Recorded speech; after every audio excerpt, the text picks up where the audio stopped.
افتخار صاحب سوچ میں پڑ گئے جبکہ ہما اور سیما دونوں کمرے میں چلی گئیں۔ وہ تو ٹھیک ہے سیرت، مگر وہ رکے۔ مگر کیا؟ سیرت پھپھو نے پوچھا۔ 4 سال پہلے ہی ہما اور جواد دونوں کی دلی رضامندی پر ان کا نکاح کر دیا گیا تھا۔ مجھے کچھ ہوتا ہے سیرت، ابھی کل کی تو بات ہے کہ میں نے اسے تھاما تھا جب وہ میری باہوں میں آئی تھی، اور آج اس کی شادی۔ ان کی آنکھیں نم ہو گئیں۔ آپ نے صحیح کہا بھائی صاحب، مگر یہ وقت تو ایک نہ ایک دن آنا ہی ہوتا ہے نا۔ سیرت پھپھو نے حقیقت دکھائی۔ ایک اور بات بھائی صاحب، وہ دراصل رخصتی اگر اسی ہفتے ہو جائے تو؟ اس ہفتے مطلب 2 دن بعد؟ اتنی جلدی؟ افتخار صاحب حیران ہوئے۔ جی بھائی، دراصل وہ 1 ماہ بعد جواد کی پوسٹنگ دوسرے شہر ہو جائے گی، اور پھر میں اکیلی۔ ایسے میں چاہتی ہوں کہ میری بیٹی جلد از جلد اپنے گھر آ جائے، مگر انتظامات۔ وہ کشمکش میں تھے۔ بھائی صاحب، زیادہ خرچہ کرنے والی تو کوئی بات نہیں ہوگی نا، بس سادہ سی رخصتی ہوگی، 4 لوگ آئیں گے اور بیاہ لے جائیں گے۔ اور ویسے بھی بھائی صاحب، ہمیں کون سا زمانہ جاہلیت کی طرح جہیز جیسی لعنت کی فکر کرنی ہے۔ انہوں نے جس حساب سے بات کی تھی، اس سے تو پکا تھا کہ رشتہ ہو کر رہے گا، مگر سادہ سی شادی کا سن کر دروازے پر کھڑی سیما کا منہ بن گیا۔ لو بھلا، یہ بھی کوئی بات ہوتی ہے سادہ سی رخصتی؟ حد ہے بھائی۔ کمرے میں داخل ہوتے سیما اونچی آواز میں بڑبڑاتی ہما کو خوابوں خیالوں کی دنیا سے باہر گھسیٹ لائی۔ تو اس میں کیا مسئلہ ہے؟ صحیح تو ہے، ہما بولی۔ تم تو رہنے ہی دو، کنجوس فوجی کی کنجوس بیوی۔ سیما جل بھن گئی۔ سیما ایسے مت کہو، ہما نے تنبیہ کی۔ اللہ، آپ کو کیوں اتنا برا لگ رہا ہے؟ سیما نے تیکھی نظروں سے پوچھا۔ ہاں تو لگے گا نا، آخر کو شوہر ہے میرے۔ ہما کے گال گلابی ہو گئے تھے۔ اللہ، کوئی شرما رہا ہے؟ سیما اس کے کندھے سے کندھا مارتے بولی۔ ہما کھلکھلا کر ہنسی۔ دروازے پر آتے جواد نے محبوب سایہ منظر دیکھا۔ جواد بھائی، آپ یہاں؟ اچانک سیما نے اسے دروازے پر کھڑے دیکھ کر پوچھا۔ ہما نے جلدی سے دوپٹہ سر پر لے کر منہ دوسری طرف موڑ لیا۔ بے وقوف، شوہر سے کون پردہ کرتا ہے؟ سیما اس کی کمر پر دھپ رسید کرتے بولی۔ وہ آپ دونوں کو ماموں باہر بلا رہے ہیں۔ جواد نے آنے کی وجہ بتائی۔ اچھا چلے، میں دیکھتی ہوں، سیما کہتے تیزی سے باہر چل دی۔ جواد قدم اٹھاتا اس کے قریب آیا۔ ہما کی دھڑکنیں تیز ہو گئیں۔ کندھوں سے پکڑتے جواد نے اس کا رخ اپنی طرف کیا۔ ویسے سیما ٹھیک کہتی ہے۔ اس کی جھکی پلکوں کو بغور دیکھے وہ بولا۔ کیا؟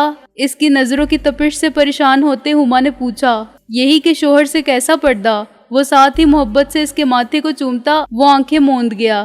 ہما بھی اس کا لمس محسوس کرتے آنکھیں بند کر گئی۔ چلیں؟ اس سے تھوڑا سا دور ہوتے جواد نے پوچھا۔ کہاں؟ اس کے لمس میں کوئی ہما نے پوچھا۔ سب سے دور، صرف تم اور میں۔ ہونٹ دانتوں کے اندر دبائے اس نے جواب دیا۔ وہ ابا بلا رہے ہیں۔ کہتے ہی وہ جواد کو خود سے چھڑوا کے باہر بھاگی۔ پاگل، جواد زیر لب بولا۔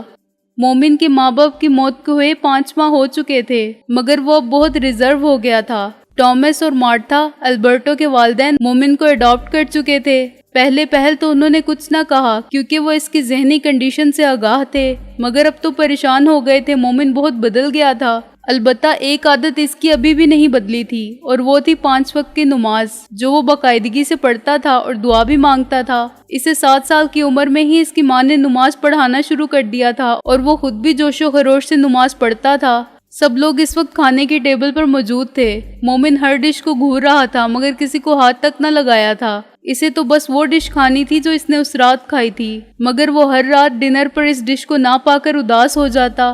مومن، کوئتے گستاری یا کومر، مومن تم کیا کھانا پسند کرو گے؟ 28 سالہ مارتھا نے اس سے پوچھا۔ مارتھا اور ٹامس کی جب شادی ہوئی تھی تب مارتھا 17 اور ٹامس 21 کا تھا۔ کارنے، گوشت، مومن نے جواب دیا۔ تینرلو، یہ لو۔ اس کی پلیٹ میں اسٹیم چکن رکھے وہ بولی۔ مومن مسلمان تھا، اس لیے مارتھا اسے خنزیر کا گوشت نہیں کھلاتی تھی، اور چکن پکانے کے برتن بھی علیحدہ تھے اور مومن کی پلیٹ بھی۔ وہ بھلے مسلمان نہ تھی، مگر اسلام کا احساس کرتے اس نے کوشش کی تھی کہ مومن کو اس کے مذہب کے حوالے سے تعلیم دی جائے۔ نو استا، کارنے کرودا، یہ نہیں، کچا گوشت۔ اس نے اسٹیم چکن کی پلیٹ پر ایک کھسکا دی۔ مارتھا کی آنکھیں حیرت سے پھیل گئیں۔ وہ جانتی تھی کہ مومن کے مذہب میں کچا گوشت حرام ہے۔ اسے اب شک ہونے لگا تھا کہ مومن کا ذہنی توازن خراب ہو گیا ہے۔ اوکے، پورا ہرلا تین لو، تیندراس کارنے کرودا، پرا منانا سینا۔ اچھا تم آج یہ کھا لو، کل کے ڈنر میں تمہیں کچا گوشت ملے گا۔ مارتھا نے اسے بہلایا پھسلایا۔ پرومسا، وعدہ، پرومسا، وعدہ۔ مارتھا نے اسے وعدہ کیا۔ مومن اب سکون سے کھانا کھا رہا تھا۔ وہ آس پاس کو بھلائے خدا کی عبادت میں مصروف تھا جب حیا چیک کرنے کے لیے اندر آئی۔ اس وقت وہ سر پر ٹوپی اور سفید شلوار قمیض پہنے نماز پڑھ رہا تھا۔ حیا تو اس کو یوں دیکھ کر حیران رہ گئی۔ خیر وہ اس کی پشت پر صوفے پر جا بیٹھی۔ تقریباً 10 منٹ بعد مومن نے نماز مکمل کی اور جائے نماز اپنی جگہ پر رکھ دی۔ تم دعا نہیں کرو گے؟ حیا نے اچنبے سے سوال کیا۔ تم یہاں کب آئی؟ مومن نے سپاٹ لہجے میں پوچھا۔ جب تم نماز میں مشغول تھے۔ خیر تم نے بتایا نہیں، تم نے دعا نہیں مانگی؟ حیا نے پچھلا سوال دہرایا۔ میں دعا کیوں مانگوں؟ میرے پاس سب کچھ ہے، کسی چیز کی ضرورت نہیں مجھے، وہ کروفر سے بولا۔ آر یو شور کہ تمہیں کسی بھی چیز کی ضرورت نہیں؟ اس کے چہرے پر انگلیاں پھیرتے حیا نے ایک ادا سے پوچھا۔ نہیں مجھے کسی بھی چیز کی ضرورت نہیں، اس کا ہاتھ اپنے ہاتھ میں تھامے وہ سرد لہجے میں بولا اور جھٹکے سے اس کا ہاتھ چھوڑ دیا۔ مومن کو اب اس میں کوئی کشش نہیں محسوس ہوئی تھی، ہاں بس ایک بھوک، ایک پیاس تھی جو اس کے اندر پنپ رہی تھی، جسے پورا کرنے کا وقت آ گیا تھا۔ حیا کو تکلیف کا احساس ہوا۔ آؤ، مومن نے پکارا۔ کہاں؟ حیا نے حیرت سے سوال کیا۔ تمہیں کچھ دلچسپ دکھانا ہے؟ مومن کی مسکراہٹ۔ اگر حیا عقل مند ہوتی تو ضرور خطرہ محسوس کر لیتی۔ اوکے، کندھے اچکائے وہ اس کے پیچھے چل دی۔ مومن اب اسے بیسمنٹ میں لے آیا اور ایک دیوار کے پاس کھڑے ہو کر اس میں پاسورڈ ڈالا۔ اچانک دیوار پیچھے کو سرکی اور ایک تنگ گلی نما راستہ واضح ہوا۔ مومن یہ کیا ہے؟ حیا ڈری۔ بھروسہ ہے مجھ پر؟ مومن نے اس کی آنکھوں میں آنکھیں گاڑے پوچھا۔ بہت زیادہ، حیا آنکھوں میں چمک لیے بولی۔ تو پھر بس کوئی سوال نہیں میری جان۔ وہ مطمئن سے اس کے پیچھے چل دی، ایک ایسی جگہ جہاں سے شاید وہ کبھی واپس نہ آ پائے۔ مومن اب ایک بند کمرے کے باہر کھڑا تھا۔ دوبارہ سے پاسورڈ ڈالنے کے بعد دروازہ کھلا۔ مومن نے لائٹس آن کی تو حیا حیرت کے مارے منہ کھولے کمرے کو دیکھنے لگی۔ یہ کمرہ تو ماسٹر بیڈ روم سے بھی بڑا تھا۔ مومن اس کے ہاتھ پکڑتا اسے کمرے کے بیچوں بیچ لے آیا اور اسے وہیں کھڑا کیے وہ ڈریسنگ روم میں چلا گیا۔ جب واپس آیا تو ہاتھ میں ایک خوبصورت سا بلیک گاؤن تھا جس پر ہلکے موتیوں کا کام ہوا تھا۔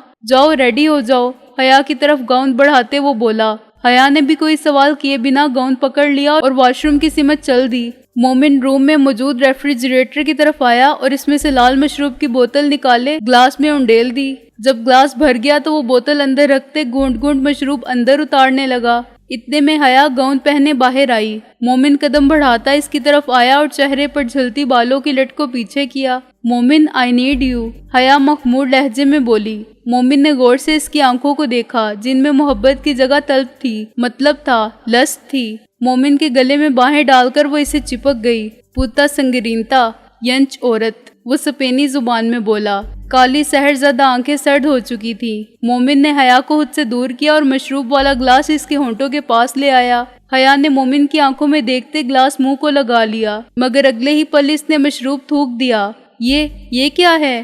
حیا کانپتے پوچھنے لگی۔ کیا ہے؟ اچانک سے مومن کی آواز اجنبی لگی۔ یہ تو خون ہے۔ آنکھیں خوف کے مارے بڑی ہو گئیں۔ تو ایک گھونٹ بھرے اس نے حیرت سے پوچھا۔ اچھا سب چھوڑو، ادھر آؤ۔ وہ بچوں کی طرح اسے بہلائے اپنی طرف بلانے لگا۔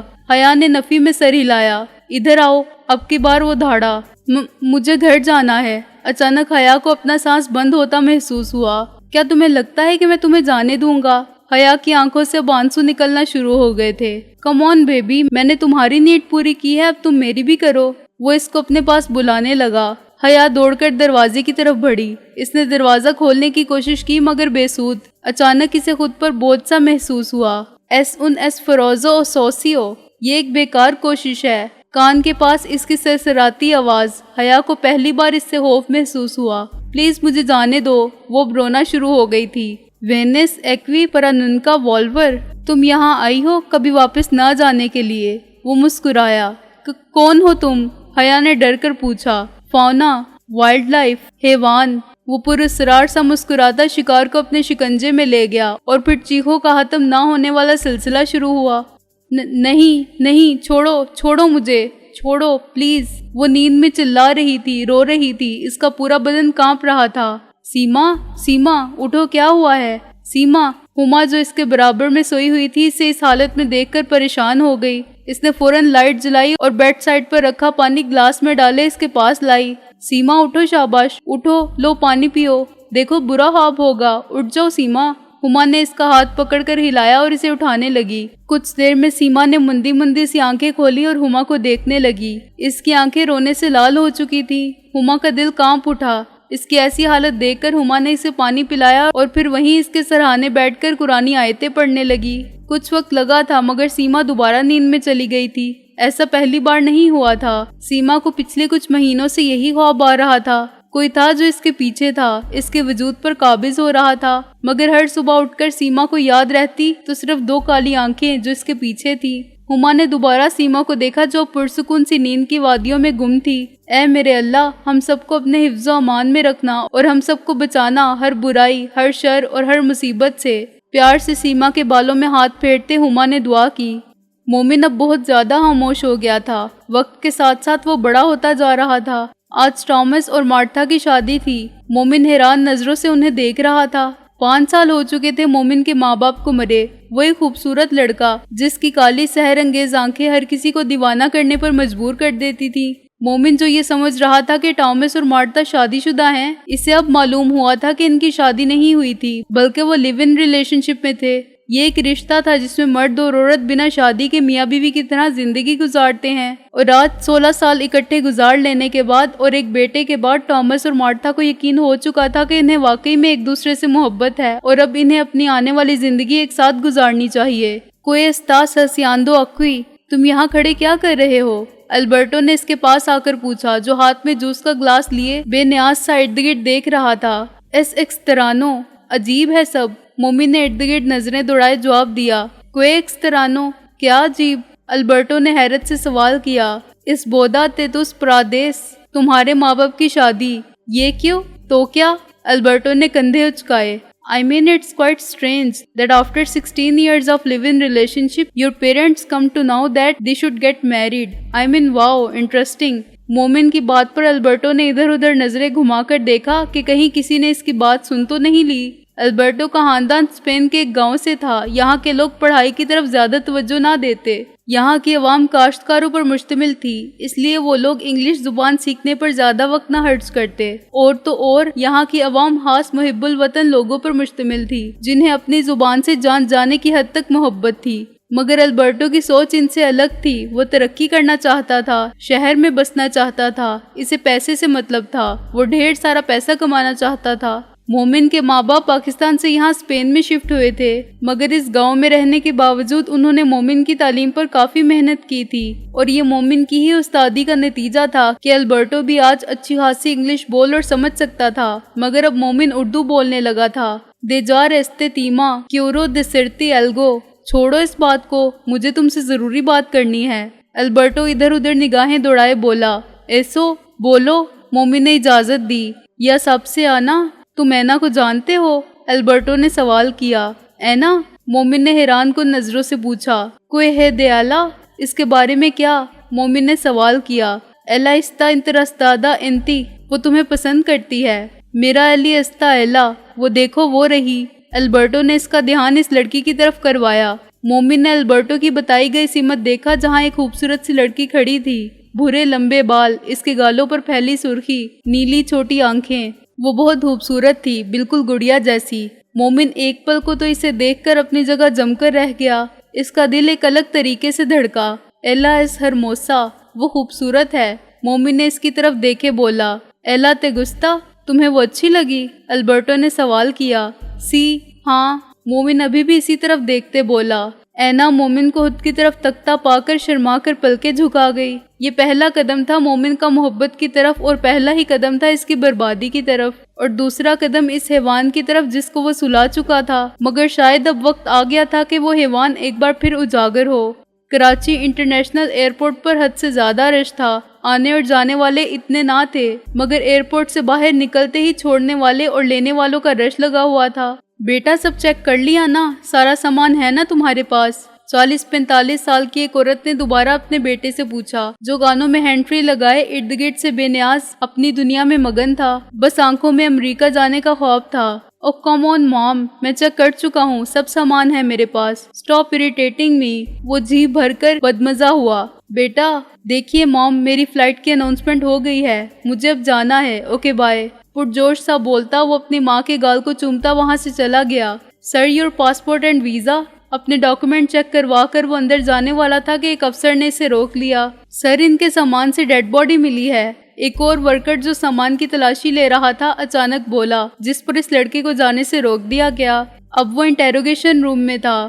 I don't know anything sir، وہ لڑکا بے بسی کے عالم میں بولا۔ میں بے قصور ہوں، اس نے صفائی پیش کی۔ بیٹا تم کتنے بے قصور ہو یہ تو اب میڈیکل رپورٹس آنے کے بعد پتہ چلے گا، کہتے ہی وہ آفیسر روم سے باہر نکل آیا۔ سر اب کیا کرنا ہے؟ اس کے ماتحت نے پوچھا۔ کیا مطلب ہے کیا کرنا ہے؟ اس لڑکے کا پاسپورٹ اور ویزا مین سیٹ کر دو، یہ کیس ہمارا نہیں بلکہ آرمی کا ہے، آفیسر نے حکم سنایا۔ سر آرمی؟ ماتحت نے فوراً پوچھا۔ ہاں آرمی، آج کل دوبارہ سے ڈرگز کی اسمگلنگ شروع ہو گئی ہے اور ہمیں اس ڈیڈ باڈی کے ساتھ ڈرگز بھی ملی ہیں۔ پولیس کو کیس نہیں دے سکتے، فائدہ نہیں، اسی لیے اب یہ کیس آرمی کے پاس جائے گا۔ آپی کہاں ہیں آپ؟ سیما پورا گھر سر پر اٹھائے بولی۔ کیا ہوا؟ ہما جو مشین لگائے ہوئے تھی بولی۔ اف آپی یہاں ہے آپ، کب سے ڈھونڈ رہی ہوں آپ کو، سیما جھنجھلائی۔ اچھا کیوں ڈھونڈ رہی تھی؟ ہما نے سوال کیا۔ آپی ابھی میرے دماغ میں اپنے نئے ناول کے لیے اتنے مزے کی کہانی آئی ہے نا، سیما اچھلتے بولی۔ سچ میں سیما، پھر سے تمہارے فضول ناولز؟ ہما جی بھر کر بدمزہ ہوئی۔ آپی میرے ناولز کو برا نہ کہا کریں، میرے لیے ناولز بالکل ویسے ہیں جیسے آپ کے لیے چائے۔ سیما ناولز لکھنے اور پڑھنے کی حد درجہ دیوانی تھی۔ یہ الگ بات تھی کہ لکھنے بیٹھتی تو ہیرو اور ویلن دونوں کو یا تو اتنا اچھا بنا دیتی کہ دونوں سے محبت ہو جائے ہیروئن کو، یا پھر اتنے برے کہ ہیروئن بیچاری کے پاس خودکشی کے علاوہ کوئی دوسرا راستہ نہ ہوتا۔ اچھا بھائی کیا سٹوری ہے، سناؤ مجھے، ہما نے کپڑے نچوڑتے پوچھا۔ آپی میں نہ ایک آدم خور پر کہانی لکھوں گی، سیما اشتیاق سے بولی۔ لا حول سیما، دماغ خراب ہے تمہارا؟ ہما کا دل دہل گیا اس کا آئیڈیا سن کر۔ اف آپی اتنی الگ کہانی ہوگی، ایک آدم خور جو انسانی خون اور گوشت کھاتا ہو۔ سیما کتنا غلط ٹاپک لیا ہے تم نے، بھائی کوئی ادب پر لکھو تاکہ لوگ اس سے کچھ سیکھ بھی سکیں، ہما نے سمجھانا چاہا۔ ارے بس کر دیں آپی، آج کل کی دنیا میں ہر انسان کو سب کچھ پتا ہے اور لوگ ایسے ادب و اداب والی کتابیں نہیں پڑھتے، سیما نے پھر سے منہ بنایا۔ ویسے آپی ایک بات پوچھوں، سیما نے سوال کیا۔ آپی انسانی گوشت کیوں حرام ہے؟ سیما نے سوال کیا۔ ہما مسکرا دی۔ کیونکہ انسان کا گوشت تمام جانوروں کے گوشت میں سب سے لذیذ ہے، اسی لیے اللہ نے حرام قرار دے دیا۔ اگر انسانی گوشت حلال ہوتا نا تو لوگ ایک دوسرے کو مار کر اپنا پیٹ بھرتے۔ ہما کے جواب پر سیما سن رہ گئی۔ آپی ہم بھی؟ سیما نے سوال کیا۔ ہاں ہم بھی، آخر ہم بھی تو انسان ہیں نا، اس کے گال پر چٹکی کاٹتے ہما بولی۔ شکر ہے اللہ میاں نے انسانی گوشت حرام کر دیا، سیما جھنجھلائی بولی۔ مگر آپی جو لوگ انسان کا گوشت کھاتے ہیں وہ لوگ، سیما نے بات ادھوری چھوڑ دی۔ تو وہ انسان کب ہے سیما؟ وہ تو حیوان ہے، جانور، وہ اللہ کے ماننے والے نہیں بلکہ شیطان کے پجاری ہیں۔ ہما کی بات پر سیما جی جان سے کانپ اٹھی۔ اب بھی لکھنا ہے ناول؟ ہما اس کی حالت پر ہنستی پوچھنے لگی۔ بالکل آپی، میں تو لکھوں گی، اتنی مزے کی کہانی، ہائے اللہ میں تو آج سے ہی لکھنا شروع کرتی ہوں۔ اور سیما محترمہ یہ جا وہ جا، اس کا کچھ نہیں ہو سکتا، آدم ہور پر لکھنا ہے محترمہ، استغفر اللہ۔ ہما نفی میں سر ہلاتے دوبارہ کپڑے نچوڑنے لگی۔ بند کمرے میں راکنگ چیئر پر بیٹھا وہ گہری سوچ میں تھا۔ گرم کافی کا کپ ہونٹوں کو لگائے اس کی پرسوچ نظریں دور آفاق میں نہ جانے کیا ڈھونڈ رہی تھی۔ آہ اینا، کاش کہ تم ایسی نہ ہوتی، وہ تکلیف سے بولا۔ کتنے خوش تھے ہم ساتھ، مگر تم نے سب ختم کر دیا۔ کافی ختم کیے اس نے اپنی گاڑی کی چابیاں اٹھائی اور تھوڑی دیر کے لیے باہر نکل گیا۔ کراچی کی سڑکوں پر وہ یوں ہی یہاں سے وہاں گاڑی چلانے میں مصروف تھا جب اس کی نظریں فٹ پاتھ پر بیٹھے ملجھگے سے حلیے میں موجود بچے پر پڑ گئی۔ اس بچے کے کپڑے پھٹے ہوئے تھے جبکہ اس کے پیروں میں جوتے بھی نہ تھے۔ مومن نے ارد گرد دیکھا جہاں ہر کوئی اس بچے سے بے نیاز اپنی دنیا میں مگن تھا۔ میرے ساتھ چلو گے؟ گاڑی سے نکلتے ہی مومن اس کی طرف گیا اور اب اس کے سامنے بیٹھے پوچھنے لگا۔ وہ بچہ ڈر چکا تھا۔ اس نے اپنی خوفزدہ آنکھوں سے مومن کو دیکھا۔ بھوک لگی ہے؟ مومن نے پھر سے پوچھا۔ ہاں، بچے نے جلدی سے اس بات میں سر ہلایا۔ کچھ سوچتے مومن ساتھ والی دکان پر گیا اور کھانے پینے کا کچھ سامان لا کر اس بچے کو دیا۔ وہ بچہ کھانا ملتے ہی اس پر ٹوٹ پڑا۔ مومن کو وہ دن یاد آ گیا جب وہ بھی یوں ہی بھوکا تھا۔ چلو گے میرے ساتھ میرے گھر؟ مومن نے دوبارہ پوچھا۔ 6 سال کا وہ معصوم بچہ اس کو فرشتہ سمجھ بیٹھا اور فوراً ہاں میں سر ہلایا۔ مومن نے اس کا ہاتھ پکڑا اور اسے گاڑی میں لا کر بٹھایا۔ تم اینجل ہو؟ بچے نے پوچھا۔ نہیں، میں ڈیول ہوں، سپاٹ لہجے میں جواب دیتے اس نے گاڑی سٹارٹ کی اور گھر کی طرف راہ لی۔ تھوڑی دیر میں بچہ گاڑی کی گرمائش اور بھرے پیٹ کے سبب نیند کی وادی میں چلا گیا۔ نو تو مریسز استے لوگار پرونتو وسا دوندے پرتنیسز، یہ دنیا تمہارے لیے نہیں ہے. بہت جلد میں تمہیں اس جگہ بھیج دوں گا جہاں تمہیں ہونا چاہیے. کالی سحر انگیز آنکھیں اس وقت چمک رہی تھی. حیوان جاگ اٹھا تھا ایک اور شکار کرنے کے لیے. اسلام آباد میٹنگ روم میں اس وقت ایک کانفرنس چل رہی تھی. جینٹلمین، جیسا کہ آپ لوگ جانتے ہیں آج کل دوبارہ سے ڈرگز کا استعمال پھر سے شروع ہو چکا ہے. ڈرگز کو اسمگل کیا جانا شروع ہو چکا ہے. مگر ایک ایسا کیس ہمارے پاس آیا ہے جس نے سب کو ہلا کر رکھ دیا ہے. جنرل شمس بول رہے تھے. کیسا کیس سر؟ ڈیڈ باڈی کے ذریعے ڈرگ اسمگلنگ کا کیس، وہ بولے، جبکہ وہاں موجود تمام نفوس حیرانی سے اپنے سینئر کو دیکھنے لگے. ہاں، ڈرگ اسمگل ہوتی تھی مگر ڈیڈ باڈی کے ذریعے. میں سمجھا نہیں سر، کیپٹن جواد نے پوچھا. بتاتا ہوں جینٹلمین. پھر جنرل نے انہیں کراچی ایئرپورٹ ہونے والی داستان سنائی. تمام آفیسرز اس وقت اپنی سوچ میں گم تھے. اب ہمارے لیے کیا حکم ہے سر؟ میجر نے ان سے پوچھا. میجر شہیر، میجر نہاد، کیپٹن جواد اور کیپٹن زین، آپ چاروں کا تبادلہ کراچی ہو رہا ہے. یہ تو آپ سب جانتے ہیں، مگر اب ساتھ ہی یہ کیس آپ چاروں کے سپرد کر دیا گیا ہے. میجر شہیر، آپ اس کیس کو لیڈ کریں گے. Any objection? جنرل نے پوچھا. نو سر، وہ چاروں یک زبان بولے.